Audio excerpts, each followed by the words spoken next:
শহরের বুকে এক টুকরো গ্রাম আপনাদেরকে দেখাবো। এই দিঘিটি দেখতেছেন না, এটা হচ্ছে রাজদিঘির পার, জয়দেবপুর গাজীপুরের। এই জায়গায় একজন রাজা থাকতো, যার নাম ছিল ভাওয়াল রাজা। আর এই রাজার ইতিহাস কিন্তু অনেক। আপনাদেরকে আমি হয়তো ইতিহাসটা বলতে পারবো না, কিন্তু ঘুরিয়ে ঘুরিয়ে তার চতুর্দিকের যে সৌন্দর্য, প্রকৃতির সৌন্দর্যটা হয়তোবা আপনাদেরকে আমি দেখাতে পারবো।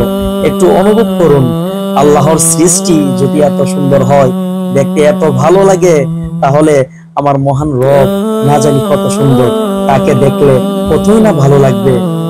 সুবহানাল্লাহ। যদি এই রাজদিঘির পার দেখে আমাদের মন জুড়িয়ে যায়, আল্লাহ সারা পৃথিবীতে কত জায়গা, কত মনোরম দৃশ্য রয়েছে যে আমাদের অনেক কিছুই আমাদের এই দুই নয়নে, আমাদের এই দু চোখে দেখার বাকি রয়েছে। তাই আসুন আমরা প্রকৃতি দেখি, প্রকৃতি ঘুরি এবং তা অনুভব করি।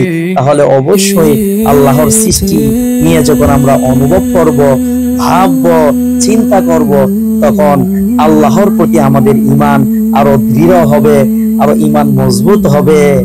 সম্মানিত দর্শক মন্ডলী, আসলে প্রকৃতির মাঝে যখন আমরা হারিয়ে যাই, তখন আমাদের মনে কিন্তু একটা আনন্দ চলে আসে। আর এই আনন্দটা আসলে প্রকাশ করার মতো না। তাই